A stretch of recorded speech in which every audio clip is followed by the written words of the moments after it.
Today we are going to learn present continuous tense. Last period में हमने simple present tense सीखा था। Simple present tense का formula भी हमने देख लिया है। उसमें वर्ब का फर्स्ट फॉर्म यूज करते हैं, या तो यस और ईएस ये भी यूज करते हैं। कैसे यूज करते हैं हमने सीख लिया है। अब प्रेजेंट कंटिन्यूअस टेंस, यहाँ पे एक्शन कंटिन्यूअसली हो रही है और प्रेजेंट टेंस की बात चल रही है। इसका सबसे पहले फॉर्मूला क्या होता है देख लेंगे। S plus M is R। वैसे तो विदाउट फॉर्मूलाज भी हम ये ध्यान में रख सकते हैं, लेकिन ये क्रॉस वेरिफिकेशन के लिए काम आएगा। Let me tell you, S stands for subject, R is R. These are helping words from the present continuous tense. Verb का ing फॉर्म चाहिए और उसके बाद सेंटेंस का ऑब्जेक्ट लिखना होगा। ये उसका स्ट्रक्चर होता है। अब इसका यूटिलाइजेशन क्यों करना है प्रेजेंट कंटिन्यूअस टेंस का? सबसे पहले अगर कोई एक्शन चल रही है ये बताने के लिए उसका यूज होगा। Whatever action is going on right now or in these days, आजकल ऐसा हो रहा है, ये भी प्रेजेंट कंटिन्यूअस टेंस में यूज होता है। कैसे यूज करेंगे देख लेंगे एक एग्जांपल। सबसे पहले he is learning new language। अब ये वाला जो सेंटेंस है इसमें क्या पता चलता है, वो एक नई लैंग्वेज सीख रहा है। सीखना पूरा नहीं हुआ है, हमेशा सीखता है ऐसा भी नहीं बोला है। If you try to understand the context of the given sentence, you will come to know the action is at work. Something is at work. It is going on. What is going on? He is learning. The process is still going on. That is why the same tense will be used. One more example we'll check. Kiran is going to stay with us. अब देखिए यहाँ पे भी हमने क्या use किया है, आनेजा BING use किया है। किरण हमारे साथ रहने आ रही है, रहना चाहती है, ऐसे इसका मीनिंग हम निकाल सकते हैं, क्योंकि ये क्या बोल रहा है, जो एक्शन है वो कंटिन्यूअसली गोइंग ऑन ऐसे बता रहा है, चल रही है ऐसा बता रहा है। अब इसमें यूटिलाइजेशन कैसे किया जाता है, हेल्पिंग वर्ब्स का एम यूज करेंगे हम आई इस प्रोनाउन के सामने, इज यूज करेंगे हम ही शी इट, और कोई भी सिंगुलर नाउन या प्रोनाउन है तो हमें इज यूज करना है सिंगुलर के सामने। अब आर का यूटिलाइजेशन क्या होगा, आर यू के सामने यूज करते हैं हम, बी के सामने भी यूज करते हैं, दे के सामने भी, और एनी प्लूरल इन सबके सामने हमें आर यूज करना होता है। ये इसके हेल्पिंग वर्ब्स है।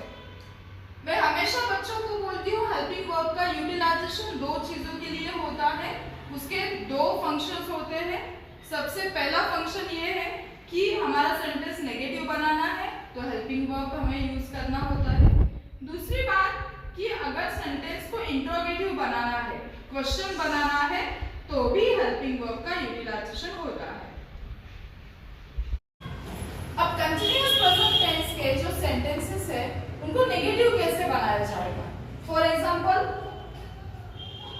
एक सेंटेंस है, he is trying hard to get success, to get success. Look at the given sentence. Is it from present continuous tense? Yes. How you will identify? Am is are? Yes.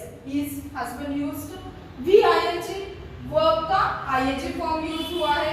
इसका मतलब हमें ये पहचानने में easy जाएगा कि यह वाला सेंटेंस प्रेजेंट कंटिन्यूअस टेंस का है। अब इसको नेगेटिव कैसे बनेंगे, इज के सामने नॉट लगा दीजिए, it is that easy. How the same sentence you will be writing he is, isn't कर सकते हो या इज नॉट, ऐसे भी आप लिख सकते हो। Trying hard to get success. Look at कैसे हमने सेम सेंटेंस को नेगेटिव बना लिया है। One more sentence, I am working on this project. I am working on this project. Look at I am. यहाँ पे हम not लगा के I amn't ऐसे यूज करते हैं, लेकिन am not ऐसे यूज करने का तरीका नहीं है। am not ये वाला जो वर्ड है ये क्या बन जाता है, हमें लगता है ये ऐसे बन जाएगा, लेकिन यूज क्या होता है असल में aren't ऐसे यूज होता है, ये यूज नहीं होता है। aren't की जगह aren't यूज होता है, ये हमें पता होना चाहिए। अब इंट्रोगेटिव कैसे बन सकता है? He is trying hard to get success. Is he trying hard to get success? क्या किया मैंने? is को पहले लिया है, उसके बाद हेल्पिंग वर्ब प्रोनाउन लिया है, देन trying VING लगा के, उसमें चेंज नहीं होगा, hard to get success। और इंट्रोगेटिव सेंटेंस से वर्बल क्वेश्चन बोला जाता है इस क्वेश्चन को। जो भी क्वेश्चन हेल्पिंग वर्ब से स्टार्ट होता है उसे हम वर्बल क्वेश्चन बोलेंगे, और वर्बल क्वेश्चन का आंसर हमेशा दो ही रिस्पॉन्स मिल सकते हैं, एक यस या नो। कभी भी हेल्पिंग वर्ब से जो क्वेश्चन स्टार्ट होता है उसका आंसर, उसका जो रिप्लाई है सिर्फ दो वर्ड्स में दिया जाता है, या तो यस या तो no. The same rule is applicable here also. Is he trying hard to get success? Question mark, yes और no. Same here also, am I working on this project?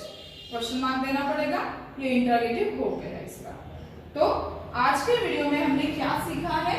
Present continuous tense, उसका formula क्या होता है, उसका utilisation क्यों किया जाता है, नेगेटिव कैसे बनाया जाएगा, हेल्पिंग वर्ब्स के सामने नॉट लगा के नेगेटिव बना सकते हैं।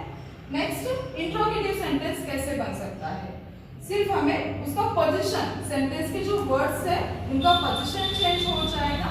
फॉर एग्जांपल यहाँ पे इज, उसके बाद जो सेंटेंस का सब्जेक्ट है और remaining part of the sentence हमें वहां लगा देना है। इस तरीके से ये कंटिन्यूअस प्रेजेंट टेंस हमने आज सीख लिया है। I hope you understood. Thank you.